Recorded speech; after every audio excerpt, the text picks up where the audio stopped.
কোনো এক দরবার থেকে আপনার ওয়াজ শোনা ও কিতাব পড়া নিষেধ করা হয়েছে এবং আপনার লিখিত বইয়ে অনেক ভুল জড়িয়ে দিয়েছে। এখন আমরা কি করতে পারি? মুসলিম মূল ঐক্য সাধনে আপনার ভূমিকা কি? যারা নিষেধ করেছেন তাদের কথা ভালো লাগলে আমারটা পড়বেন না, তারা তো কোরআন শরীফ পড়তে তো নিষেধ করেননি। আমার মতো গুনাহগারের বিরুদ্ধে বললে কারোর ইমানের ক্ষতি হবে না।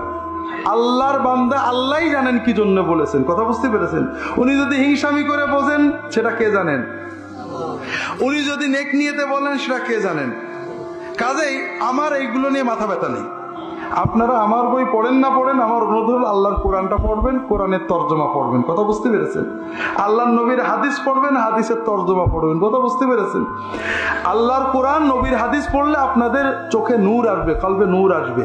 তখন কোন আলেম ভালো কোন আলেম খারাপ বিচার করার যোগ্যতা আসবে, কথা বুঝতে পেরেছেন? আমার বই পড়ার দরকার নেই, ভালো ভালো আলেমদের বই পড়েন। আর যদি মনে করেন তাদেরটা ঠিক না, আমার পড়তে পারেন। আমি উম্মতের ঐক্যের ক্ষমতা আমার নেই, তবে আমি একটা জিনিস বুঝি যে উম্মতের ঘরে আগুন লেগেছে, এই আগুনের সুযোগে খ্রিস্টানরা এসে মুসলমানদের খ্রিস্টান করছে, নাস্তিকরা যুবকদেরকে নাস্তিক করছে, ফাসেকরা জিনা ব্যভিচার মদ ছড়িয়ে দিচ্ছে, আমরা ঝগড়া করছি, ঠিক না?